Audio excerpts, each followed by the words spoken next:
J'ai été employée dans le secteur bancaire, au service marketing, pendant 8 ans, avant justement de démarrer ma formation ici à l'EFP.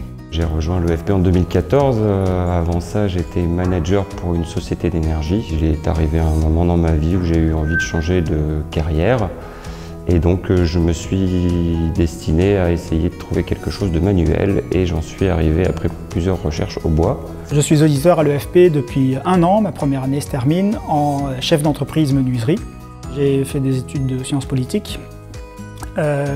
J'ai après travaillé pendant 10 ans pour un député au Parlement européen, j'étais son attaché parlementaire. Après 10 ans, je me suis dit c'est le moment de faire autre chose. Je suis artisan traiteur et j'étais libraire précédemment.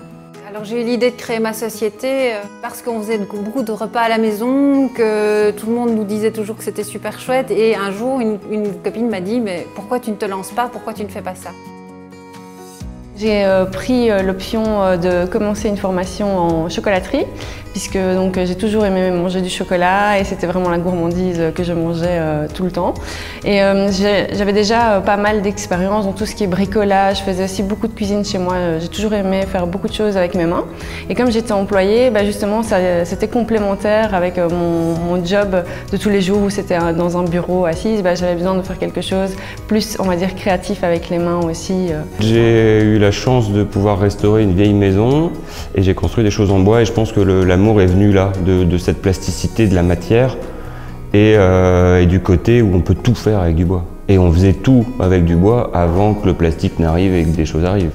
C'est YouTube qui m'a soulevé mon intérêt pour la menuiserie, pour le travail du bois. J'ai beaucoup consommé, on va dire, de vidéos. Donc après 25 ans de carrière en tant que libraire, j'en avais un peu assez de travailler pour un patron.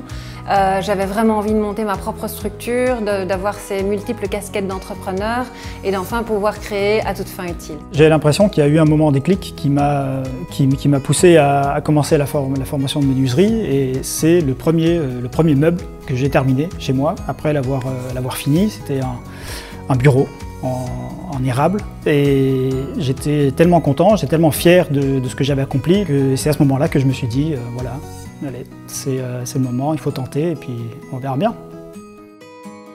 Ici, la formation de chocolatier, c'est 2 ans. Moi, je l'ai fait en cours du soir, donc c'était 1 jour par semaine le soir.